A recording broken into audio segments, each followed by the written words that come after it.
সরাসরি স্ক্রিনে ক্লাস 2 এর সেকেন্ড ইউনিট টেস্ট অর্থাৎ দ্বিতীয় পর্যায়ক্রমিক মূল্যায়নের গণিতের প্রশ্নটা দেখতে পাচ্ছ। ফুল মার্কস আমাদের হচ্ছে 30, সময় তোমাদের 60 মিনিট।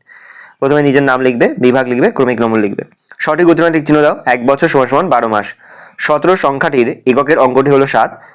অসমানের প্রতীক চিহ্ন হচ্ছে নট ইজ ইকুয়াল টু।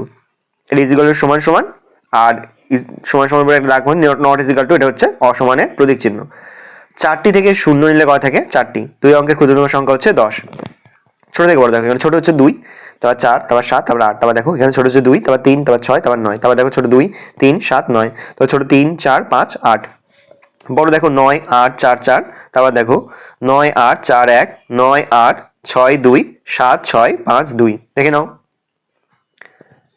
তারপর দেখো মিল রয়েছে। 7 থেকে 2 বিয়োগ করলে কত হয়? 5, তাহলে 5 সঙ্গে মেলাবো। 6 সঙ্গে 2 যোগ করলে কত হয়? 8, তাহলে 8 এর সঙ্গে মেলাবো। 9 থেকে 3 বিয়োগ করলে কত হয়? 6, তাহলে 6 সঙ্গে মেলাবো। 2 এর সঙ্গে 5 যোগ করলে কত হয়? 7, 7 এর সঙ্গে মেলাবো। নিচের ভাগ করে গ্রেটার দেন আর লেস দেন বসাও। দেখো বড় সেদিকে হাঁ করে দাও। 9 বড় 9 এর দিকে, 7 বড় 7 এর দিকে, 8 বড় 8 এর দিকে, 7 বড় 7 এর দিকে। তারপর দেখো একটি ঝুড়িতে 4টি ফুলকপি ছিল। রান্নার জন্য 4টি ফুলকপি ঝুড়ি থেকে তুলে নেওয়া হলো। এখন ঝুড়িতে কটি ফুলকপি রইলো? তাহলে 4 থেকে 4 বিয়োগ করলে কত? 0। তাহলে এখন ঝুড়িতে 0টি ফুলকপি রইলো। সবিতার কাছে 7টি আপেল আছে, কবিতার কাছে 5টি আপেল আছে। তাদের দুজনের কাছে মোট কতটি আপেল আছে? 7 আর 5 যোগ করো, যোগ করলে 12, তাহলে তাদের দুজনের কাছে মোট 12টি আপেল আছে। একটি ব্যাগে 8টি শসা ছিল।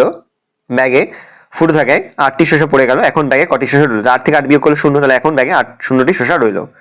ভালো করে দেখে নাও। এই রয়েছে টোটাল তোমাদের সেকেন্ড ইউনিট টেস্ট অর্থাৎ দ্বিতীয় পর্যায়ক্রমিক মূল্যায়নের ক্লাস 1 এর গণিতের প্রশ্নপত্র। ভালো করে প্রশ্নপত্রটা দেখে নাও। ইতিমধ্যে আমরা কিন্তু ক্লাস 1 এর প্রতিটি বিষয়েরই কিন্তু নমুনা প্রশ্নপত্র কিন্তু আপলোড করে দিয়েছি। তোমরা এখনো পর্যন্ত সেই ভিডিওগুলো না দেখে থাকো, ভিডিওগুলো কিন্তু তাড়াতাড়ি দেখে নাও। নেক্সট ভিডিওর আলোচনা করবো আমরা স্বাস্থ্য শারীরিক শিক্ষার কোশ্চেন পেপার নিয়ে।